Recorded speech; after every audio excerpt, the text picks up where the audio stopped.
21 Japanese fighters climbed out of Rabaul that morning, and only one American pilot flew straight into the middle of them.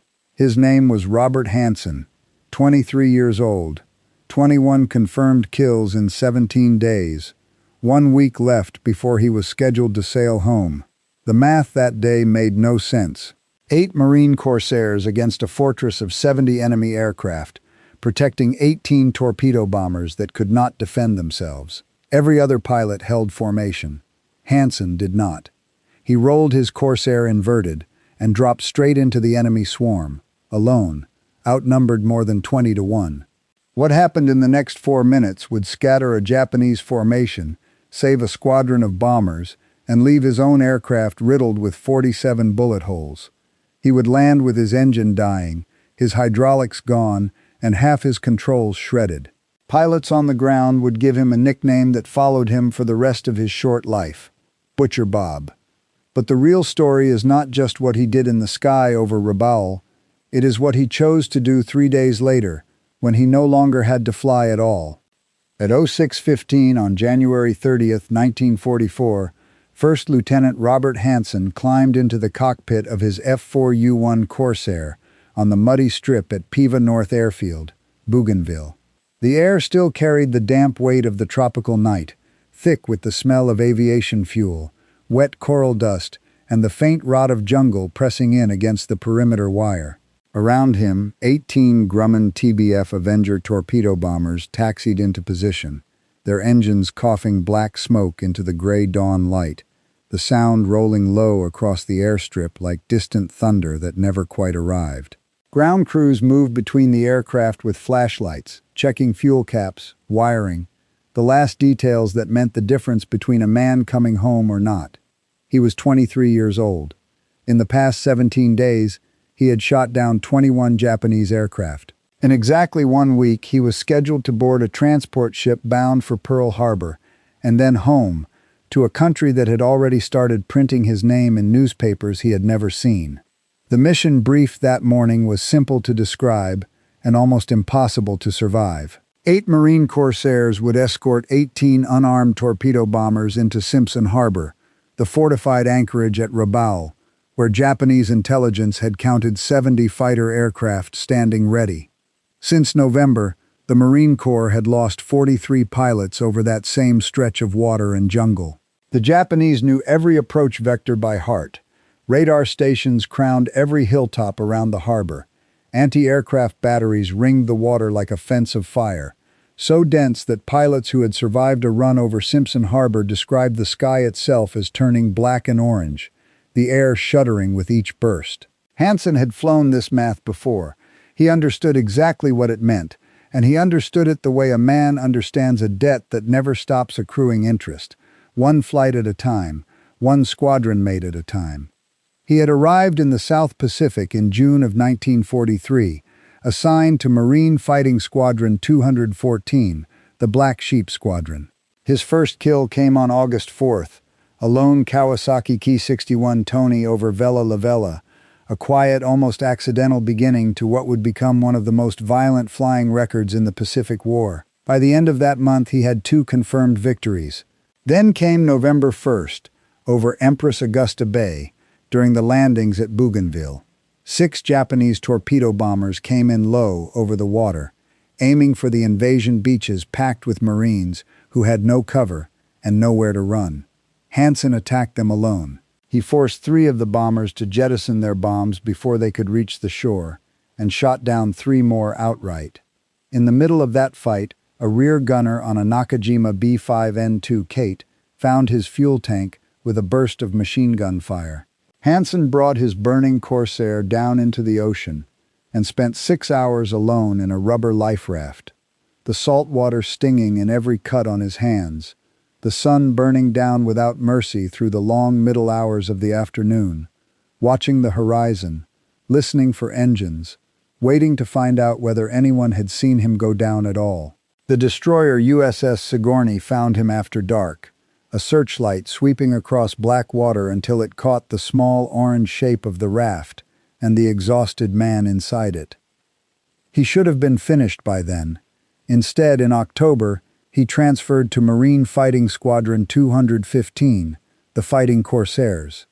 By early January of 1944, his total stood at 5 confirmed kills, a respectable record for most pilots, an ordinary chapter in a war full of ordinary courage. Then, without warning, something in him changed. On January 14th, over Simpson Harbor, Hanson got separated from his squadron during a high-altitude escort mission. He found himself alone above a formation of Japanese fighters that were climbing to intercept the American bombers below. Any reasonable pilot would have used the separation as an excuse to disengage, to find his squadron and rejoin formation. Hanson did not. He rolled his Corsair over and dove straight into the middle of the enemy formation. In 12 minutes, he shot down 5 Mitsubishi A6M0 fighters. He landed back at Piva North with 14 bullet holes in his aircraft and 3 gallons of fuel left in the tank. That night, the other pilots in his squadron started calling him Butcher Bob. The nickname spread fast, the way nicknames do when they describe something men have actually witnessed with their own eyes. January 20th, 1-0 destroyed. January 22nd, 2 zeros and a Tony. January 24th, 4 more zeros and another solo engagement after he was cut off from his division over Simpson Harbor, an action that would later be described in his Medal of Honor citation as a lone and gallant battle against hostile interceptors, fought with what the citation called devastating fury. January 26th, 3 more zeros fell to his guns, 16 days, 21 confirmed kills. Robert Hanson was not what anyone expected a killer to look like. He was the son of Methodist missionaries, born and raised in India, a former wrestling champion in Lucknow before he ever set foot on an American airfield. He spoke quietly. He was polite to ground crews, remembered the names of the mechanics who patched his aircraft night after night, and wrote long letters home that never once mentioned how many men he had killed that week. And yet in the air he became someone else entirely, a pilot who flew with a cold, mathematical precision that unsettled even the men who admired him most. He did not wait for combat to come to him. He hunted it, the way some men hunt a debt they intend to collect in full before anyone can stop them. When Japanese formations appeared on the horizon, the other pilots in his squadron closed ranks and held their positions, trusting in numbers and discipline. Hanson broke formation. Every time. He dove straight into the enemy, alone, again and again, as if the odds simply did not apply to him. His commanding officer, Major Robert Owens, had tried to ground him twice. Both times, Owens told him plainly that he had done enough, that no one would think less of him for flying safer, more conservative missions for his final days in theater. Hanson was scheduled to rotate home on February 10th. 1 week from that morning, he would be standing on the deck of a transport ship, watching Bougainville disappear behind him for good, trading the smell of aviation fuel and jungle rot for the smell of his mother's kitchen, for a life where no one kept count of how many men he had killed before breakfast. But January 30th was different from any of the routine missions that had filled the weeks before it. Intelligence had picked up signs of a major Japanese convoy movement near Rabaul, ships gathering in Simpson Harbor under the cover of the base's fighter umbrella. Every available bomber in the sector would be thrown at that convoy. Every available fighter would be flying escort. There would be no easing into this final week. There would only be Rabaul, one more time, at its most heavily defended. If you want to see how Hanson's last hunt over Rabaul actually unfolded, hit that like button right now. It genuinely helps us bring more forgotten stories like this one to more people who need to hear them. And if you have not subscribed yet, now is the time, because there are dozens more stories just like this waiting to be told. Back to Hanson, standing beside his Corsair in the wet, gray dawn.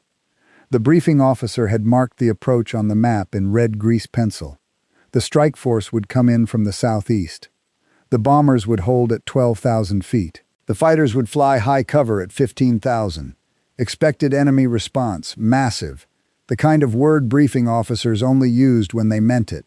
Hanson walked out to his aircraft through the mud and the pale early light, boots sinking into ground still soft from the night's rain. Bureau number 56039, the same Corsair he had flown for the better part of a month, the same inverted gull-wing fighter that had carried him through 6 consecutive missions over the most heavily defended target left in the Pacific. The ground crew chief handed him his parachute without a word, the kind of silence that passed for good luck between men who had stopped believing in speeches. Hanson climbed into the cockpit, settled into the familiar shape of the seat, and ran his hands over switches he could have found blind. The engine caught on the third blade, and the distinctive roar of the Pratt & Whitney R2800 Double Wasp filled the humid air. 2,000 horsepower straining against the propeller, the whole airframe trembling on its wheels like something alive and impatient to be gone.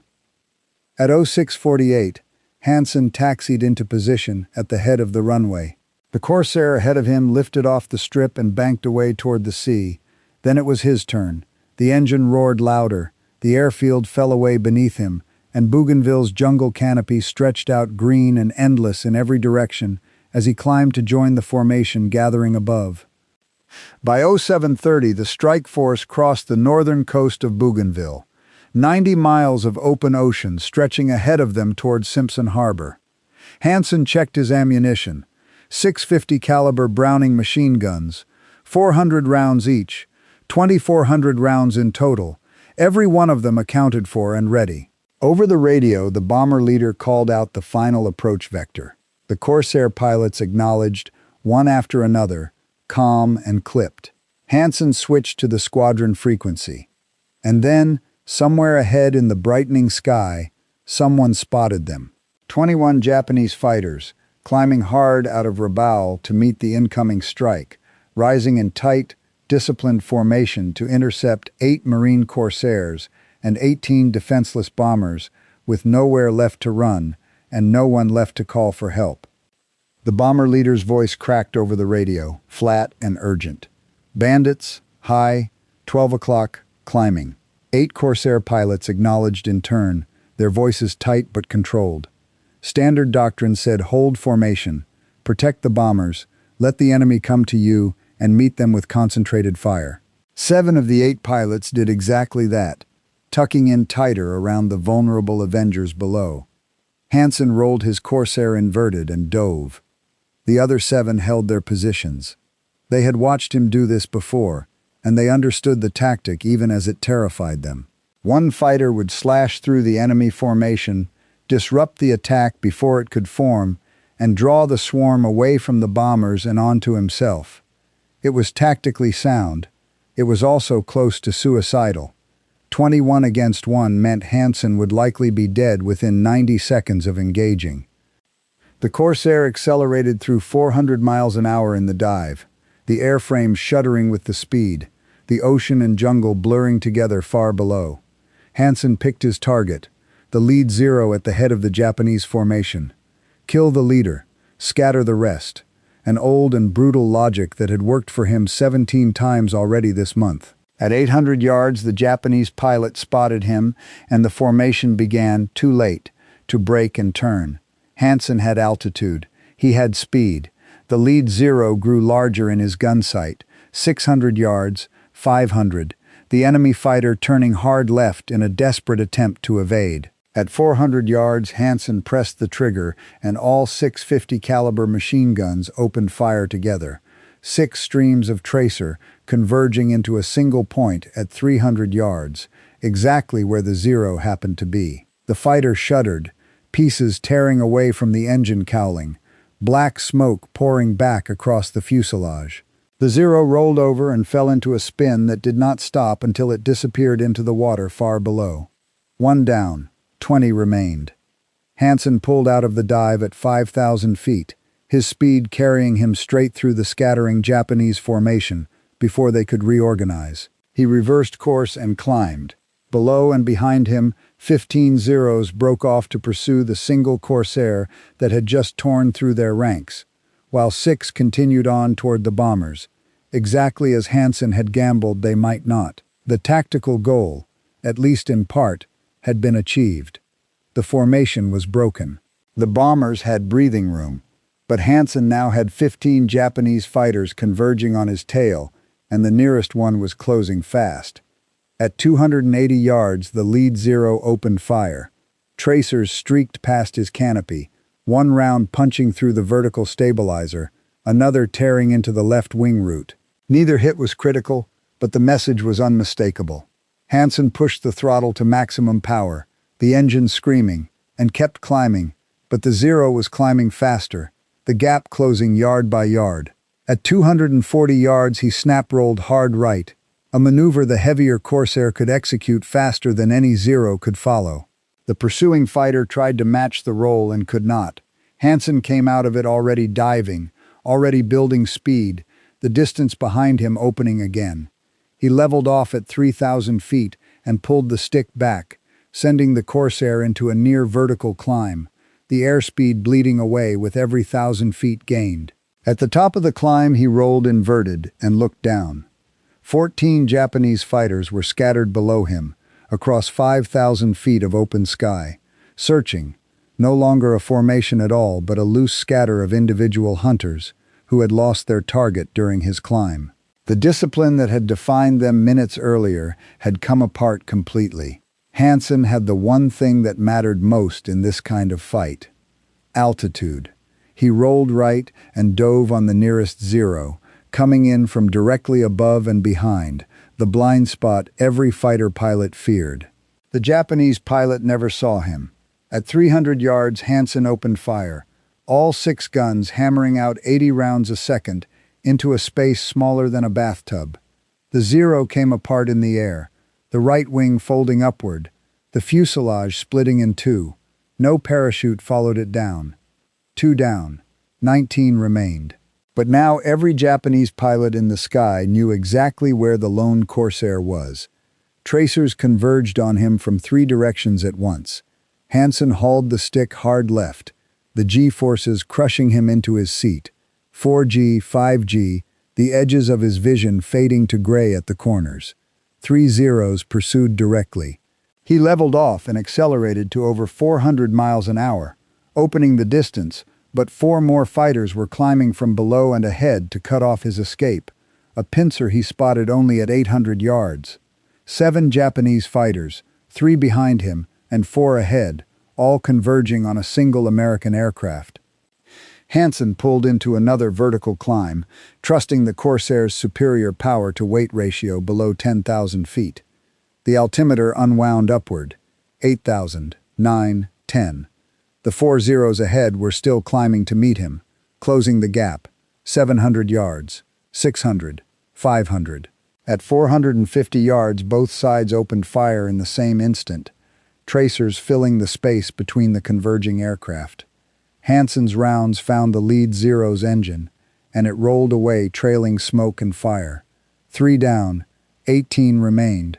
But return fire from the other 3 fighters stitched across his own Corsair in the same pass, one round punching through the instrument panel in a spray of shattered glass, another tearing a 2-foot hole through the fabric skin of the right wing, a third slamming into the armor plate behind his seat.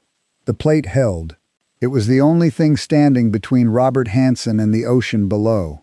He rolled inverted and dove again, the 3 Zeros unable to match his roll rate, and came out heading south at nearly 400 miles an hour. Below him, the remaining Japanese fighters were no longer scattering. They were reforming into a tight, rotating circle, a defensive formation the Americans called the Lufberry Circle, where each fighter covered the tail of the one ahead of it. Any pilot who dove on one aircraft in that circle would immediately find himself in the gun sight of the next. It was, by every rule of aerial combat, a trap that could not be broken by force alone. Hanson climbed to 12,000 feet and circled at a distance, watching. Below, the bombers had already struck Simpson Harbor and were turning for home, escorted by his squadron mates. The mission, in the strictest sense, was complete. Doctrine said disengage, rejoin the formation, escort the bombers home. He had already destroyed 3 enemy fighters and scattered an attack that could have torn the Avengers apart. No one would have blamed him for turning south. 15 Japanese fighters remained in that circle below him, still a threat to any American aircraft that might cross their path on the way home. Hanson checked his ammunition. Roughly 1,600 rounds left, enough for perhaps 2 more extended engagements if he was careful. He rolled the Corsair over and dove, not toward any single fighter, but toward the geometry of the circle itself. He adjusted his dive angle at the last moment, coming in not against the rotation of the circle but along it, matching his direction of travel to theirs, so his closing speed dropped from nearly 800 miles an hour to barely 200. By the time the Japanese pilot spotted him at 600 yards and the circle began to break apart, Hanson was already firing. The nearest Zero's cockpit disintegrated under the impact, and the fighter fell away inverted. 4 down, 17 remained. Instead of climbing away from the wreckage of the formation, Hanson leveled off and flew with the rotation for 3 full seconds, effectively inside the enemy circle, flying alongside them rather than against them. The fighters behind him in the rotation could not fire without hitting their own aircraft ahead. The fighters ahead could not turn back without colliding with the fighters behind. For 3 seconds, the entire defensive logic of the Lufberry Circle worked against the men who had built it. Hanson selected the Zero 200 yards ahead of him and fired a 2-second burst. The fighter's left wing sheared away and its snap rolled into a flat, uncontrollable spin. 5 down, 16 remained. The circle shattered completely. Fighters broke away in every direction, 3 rolling left, 4 rolling right, the rest scattering vertically. The mutual protection that had defined the formation seconds earlier no longer existed. What remained was a furball, individual aircraft maneuvering on instinct, and somewhere in the middle of it, one battered American Corsair with over 3,000 rounds already spent. 2 Zeros closed on his tail at 400 yards. Hanson executed a split S, rolling inverted and pulling through into a dive that cost him almost no altitude, the maneuver so tight that both pursuers, better at turning than rolling, could not close the gap. He spotted another Zero ahead, unaware of him entirely, and fired from 500 yards, a low-probability shot that nonetheless found the enemy's tail section, tearing away the vertical stabilizer and sending the fighter into an uncontrolled yaw toward the ocean far below. 6 down, 15 remained. But 5 Japanese fighters had now formed a loose gaggle directly behind him, and the lead aircraft opened fire from 300 yards. Tracers walked up the left side of his fuselage, one round striking the canopy rail inches from his head, another punching through the fuselage just behind the cockpit, a third tearing into the left main landing gear door. Hanson felt the Corsair shudder in a way it had not shuddered before. Red hydraulic fluid began streaming back along the fuselage in a fine, visible mist. The system was failing. He pushed the throttle toward maximum continuous power, aware that the engine temperature gauge had already begun climbing into territory he did not like. 5 Zeros held formation behind him now, disciplined, rotating the attack so that when Hanson maneuvered to evade one, another was already sliding into position to fire, the same grinding tactic that had broken so many other American pilots over this stretch of ocean. Hanson understood the geometry as well as any pilot in the Pacific by now, having lived inside it 21 times in the past 17 days. The answer was not evasion. It never had been. He pulled into another vertical climb, the airspeed dropping fast, and the lighter Zeros climbed with him, closing a gap that should never have existed at this altitude. At the top of the climb, he rolled inverted and pulled through into a hammerhead turn, hanging motionless in the sky for half a second before falling nose first directly at the climbing formation below him. A head-on pass closing at nearly 700 miles an hour combined, with barely 3 seconds to find a firing solution before the aircraft passed each other entirely. Most of the Japanese pilots broke away rather than accept the head-on engagement. One did not, trusting his aircraft's legendary turning ability to win whatever came after the pass. Hanson fired at 400 yards, accounting for the impossible geometry of 2 aircraft converging at high speed, and 20 rounds found the Zero's engine, the cowling exploding outward in a spray of burning oil across his own windscreen. 7 down, 14 remained. But the pass had cost him badly, bleeding away both altitude and speed, and he leveled off at 5,000 feet, doing barely 260 miles an hour, with 6 fresh fighters closing in to join what remained of the gaggle. The engine temperature gauge sat firmly in the yellow now. The coolant leak had worsened into a visible streaming mist, trailing back from the cowling.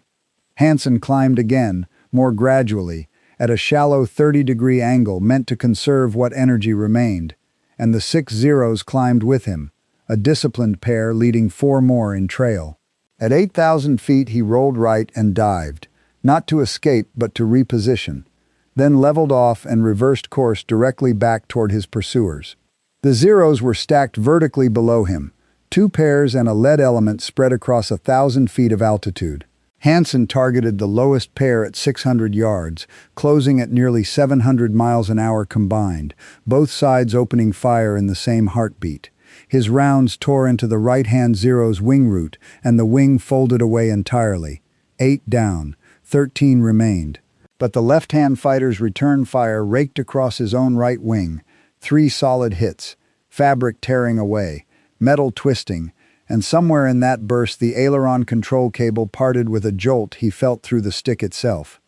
The Corsair's right aileron had gone dead. He could still roll left cleanly, but rolling right now required full stick deflection and produced only a sluggish, delayed response. The 5 remaining Zeros from the original gaggle had seen the damage and the coolant streaming from his engine, and pressed their attack harder, sensing the American in front of them was wounded. Hanson checked his ammunition counter.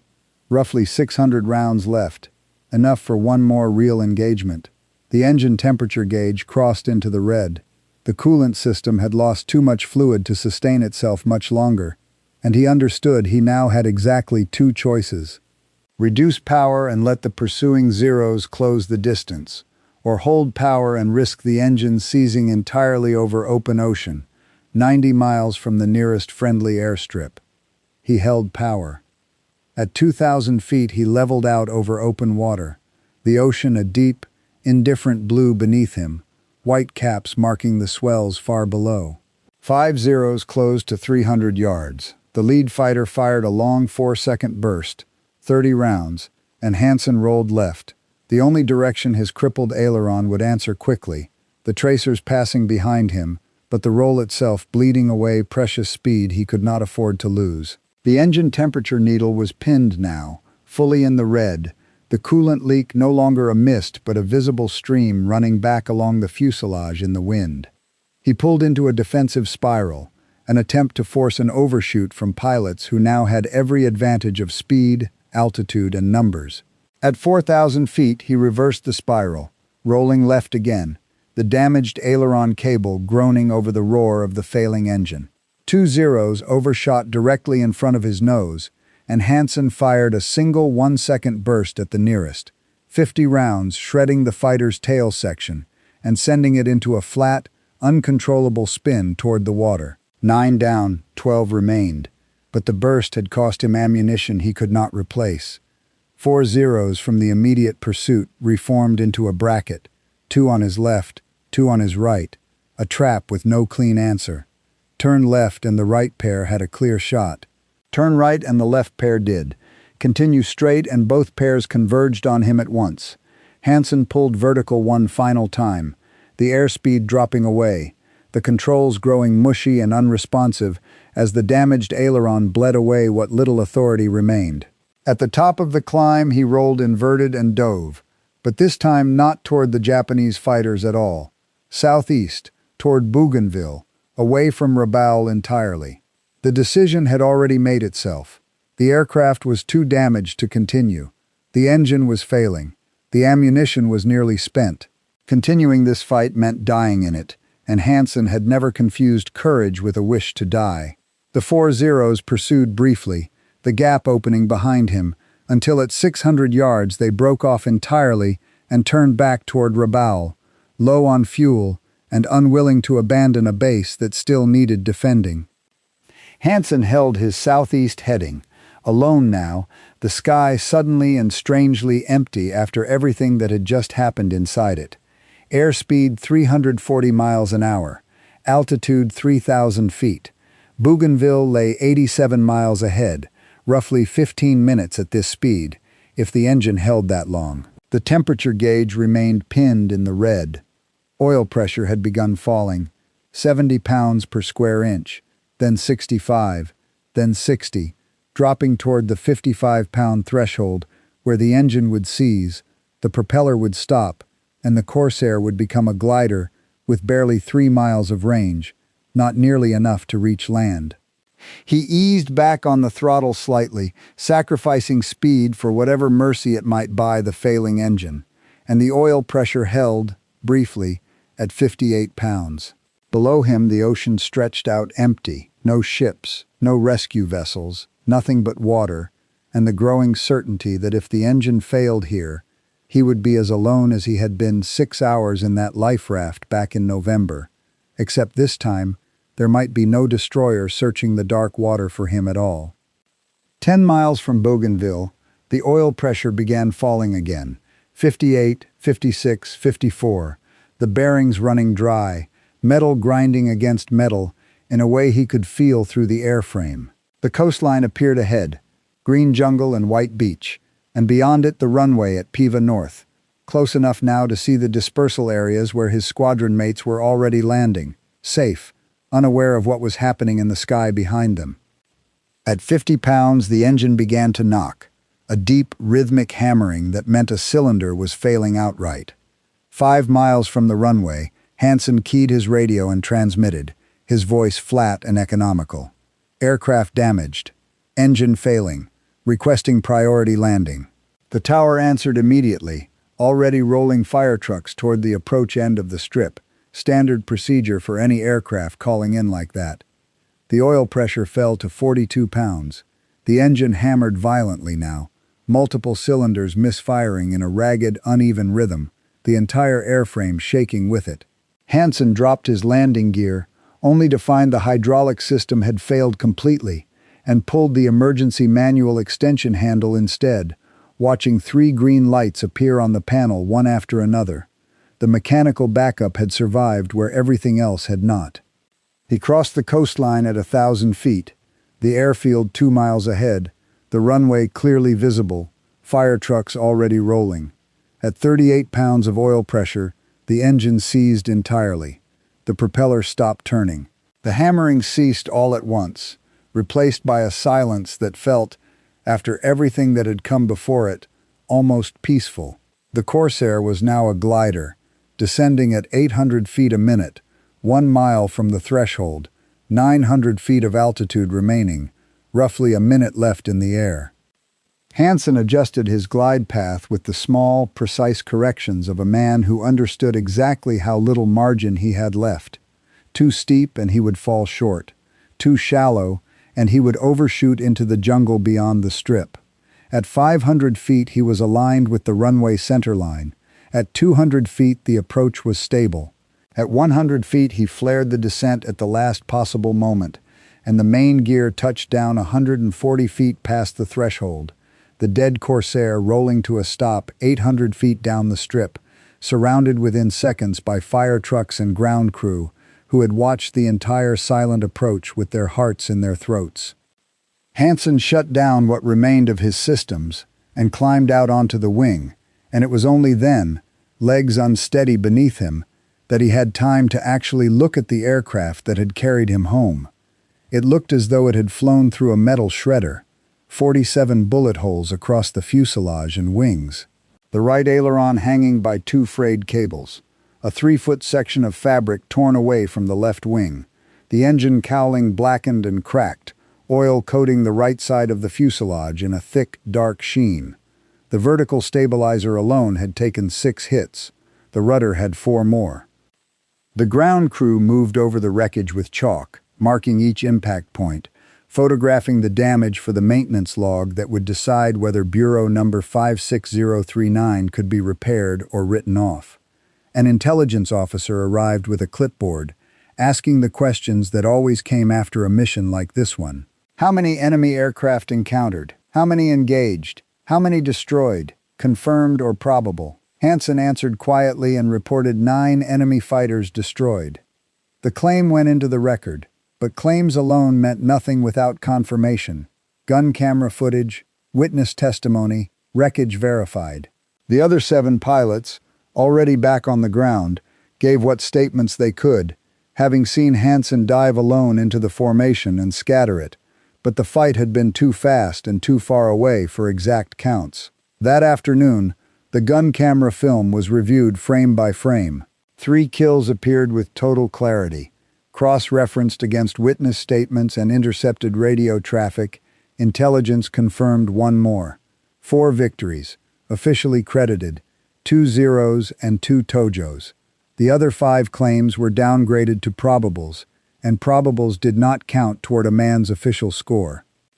4 confirmed kills brought Hanson's total to 25, tying him with Captain Joseph Foss and Major Gregory Boyington for the highest score among active Marine Corps pilots in the Pacific, one behind Captain Eddie Rickenbacker's record from the previous war. War correspondents reached the airfield that evening, wanting photographs, wanting the story of the lone Corsair pilot who had gone up against 21 Japanese fighters and flown home. By morning, his name was already running in newspapers across the United States, read by people who would never know what the inside of that cockpit had actually sounded like.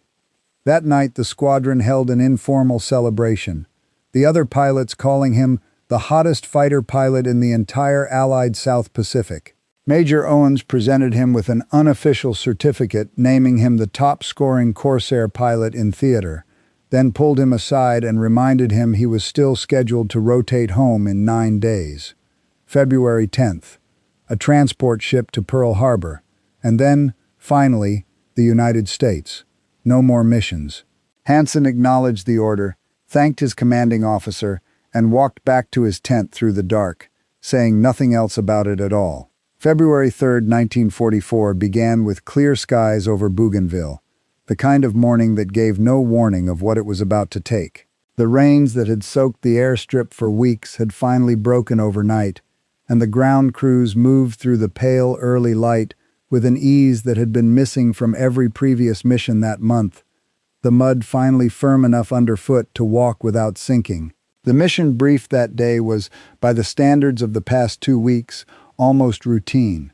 8 F4U Corsairs would escort 18 TBF Avengers to Tobera Airfield near Rabaul, strike the runway, destroy whatever aircraft sat parked in the open, and return to base by early afternoon. Hanson was not on the flight schedule. His combat tour was effectively over. 4 days earlier, he had come home with 47 bullet holes in his aircraft and a dead engine, and by any reasonable measure, he had already given this war more than anyone had the right to ask of a 23-year-old pilot. He was supposed to be processing paperwork that morning, packing his gear, counting down the last week before the transport ship that would carry him back to Pearl Harbor and then home. But one of the scheduled pilots woke that morning with severe stomach illness, doubled over in his tent, unable to fly. The squadron needed a replacement, and it needed one within the hour. Hanson volunteered. Major Owens tried to talk him out of it. He reminded Hanson, plainly and directly, that he had already done enough. 25 confirmed kills, a Medal of Honor recommendation already working its way up through the chain of command, a Navy Cross already awarded for the fighting back in November. There was no shortage of reasons for Hanson to stay on the ground that day, and Owens gave him every one of them, standing in the doorway of the operations tent, with the same tired patience he had shown the 2 other times he had tried to ground this particular pilot.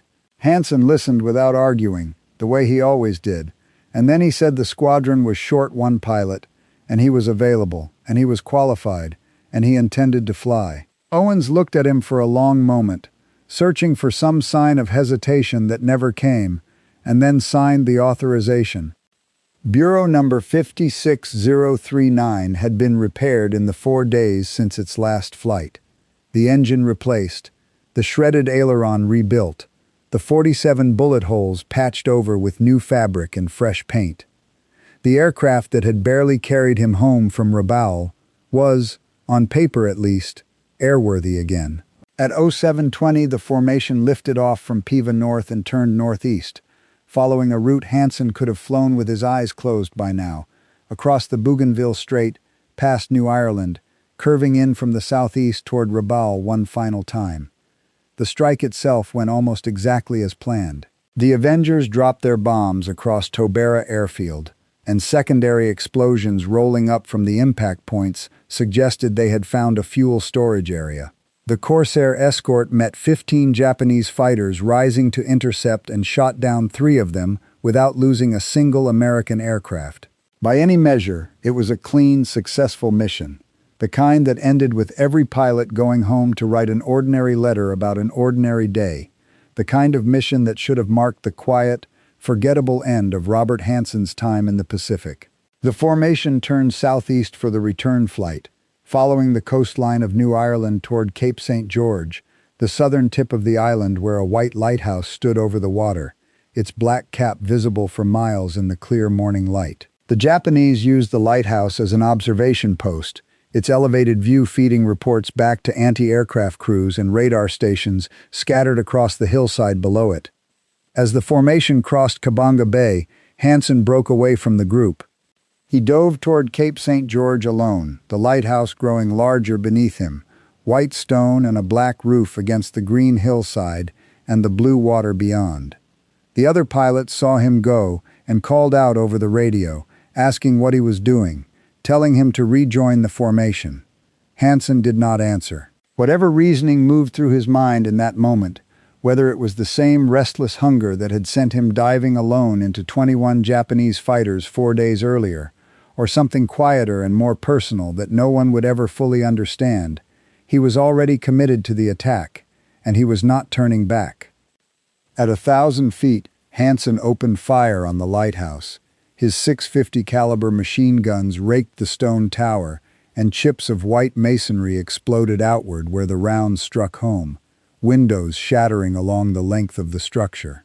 The Japanese anti-aircraft crews below responded within seconds, 25mm and 40mm guns opening up from positions Hanson could not see, tracer fire rising to meet him from the hillside in a pattern he had no time to evade. He pulled up out of the strafing run, and his right wing clipped the surface of the water. The impact was catastrophic and immediate. The wing tore away from the fuselage entirely, and the Corsair cartwheeled across the surface of the bay.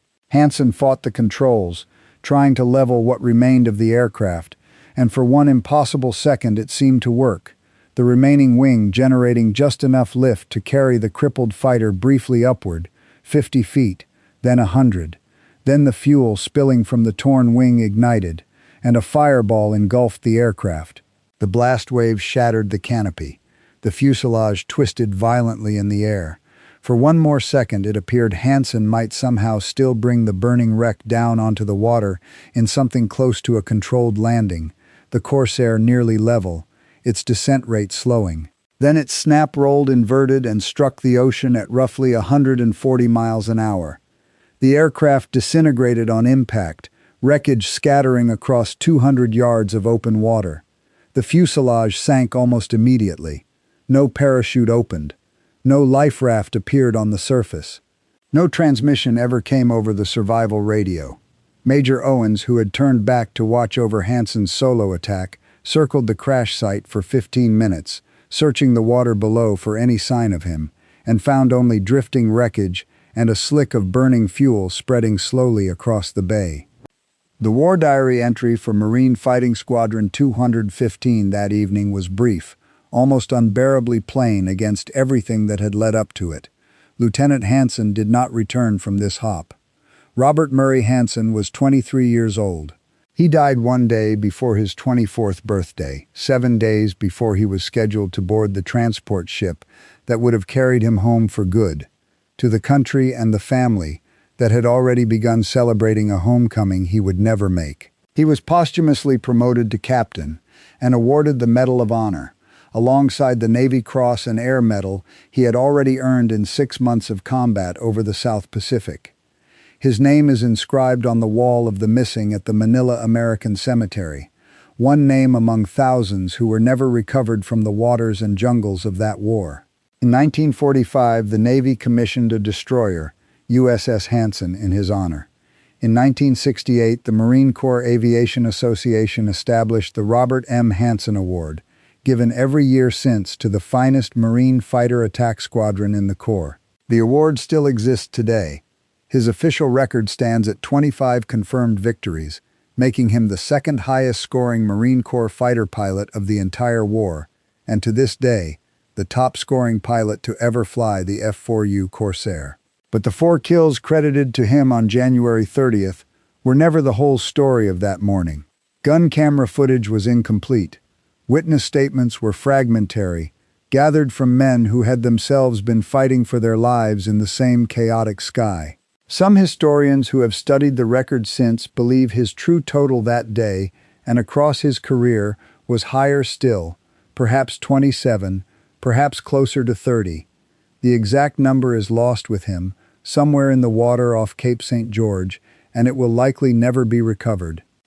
What is not lost, what survives clearly enough in the record for anyone to read, is this.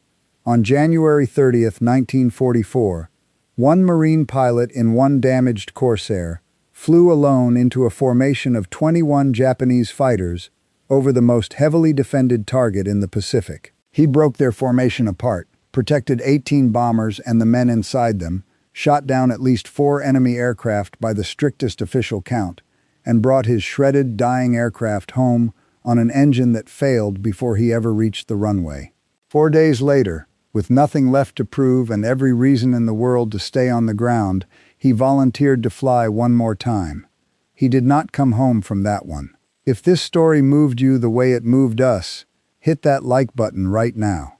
Every single like helps YouTube put this story in front of more people who need to hear it. Hit subscribe and turn on notifications, because we are pulling stories like this one out of dusty archives every single day. Stories about pilots who fought alone, over empty water, far from home, with no one watching but the men flying beside them. Drop a comment below and tell us where you are watching from. The United States, the United Kingdom, Canada, Australia, wherever you are, this community reaches around the entire world, and you are not just watching. You are part of what keeps these memories alive. Tell us your location. Tell us if someone in your own family wore a uniform in this war. Just let us know you were here. Thank you for watching, and thank you for making sure Robert Hanson does not disappear into silence. Men like him earned the right to be remembered, and you are the ones making that happen.